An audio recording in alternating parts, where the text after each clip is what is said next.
அதெல்லாம் போக சைக்காலஜிக்கெல்லாம் பார்த்துருக்காங்க. வெறும் அதோட நிற்கிறது இல்லை, சைக்காலஜிக்கெல்லாம் வளரும் போதே அவங்களுக்கு தெரிஞ்சு போயிடுச்சு. ஸோ அவங்க எல்லாருமே ஒரு கட்டத்தில் எல்லாம் நடக்கத்தான் செய்யுது. நான் ரயில்வே ஸ்டேஷன்லாம் பார்த்துருக்கேன். எங்கேயோ இருந்து வர்றாங்க, அவங்க எனக்கு அவங்க போய்க்கிறாங்க. அதுக்கான வெளி இருக்குது. நான்கடவுளில் ஒரு இந்த வெளி யாருக்கு இருக்குது அப்படின்னா வீட்டில் இருந்து வெளியேற்றினவங்களுக்கு தான் இருக்குது. வீட்டில் இருக்கிற செல்வம் படைத்த வீடுகளில் இருக்கிறவங்களுக்கு இந்த வெளி இருக்கான்னு எனக்கு தெரியாது. அதனால 20 வயசுலேயே வீட்டை விட்டு வெளியேற்றணும். அதுக்கு முன்னாடியே வெளியேற்றிடுறாங்க.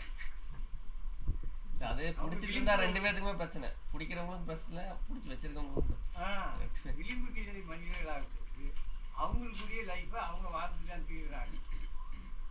அவங்களுக்கும் ஒரு இது இருக்குது, காதல் இருக்குது, கனிவு இருக்குது, இது ஃபெஸ்டிவல் இருக்குது, எல்லாம் எவ்ரிதிங் இஸ் தேர். அதனால் அப்படி இருந்துக்கலாம், அதில் ஒன்றும் தப்பு இல்லையே நான் சொல்ல வரல. இது ஒரு ரியாலிட்டி. பரவாயில்ல, இந்த பாயிண்ட் வரும்னு நினைக்கல. இது படத்தில் இந்த பாயிண்ட் வந்தாலுமே இது பார்த்தீங்கன்னா எவ்ரிபடி இஸ் இண்டிவிஜுவல். அதை முதல்ல நம்ம ஒத்துக்கிட்டோம்னா மட்டும்தான் அதை நம்ம ஒத்துக்கிறதே இல்லை. அதுதான் இப்போ இருக்க சிக்கலே. இருக்கிறது இல்லை. ஒரு டிஃப்ரெண்ட் பர்சனாலே நம்ம அவரை ட்ரீட் பண்ணுற விதமே வேற மாதிரி தானே.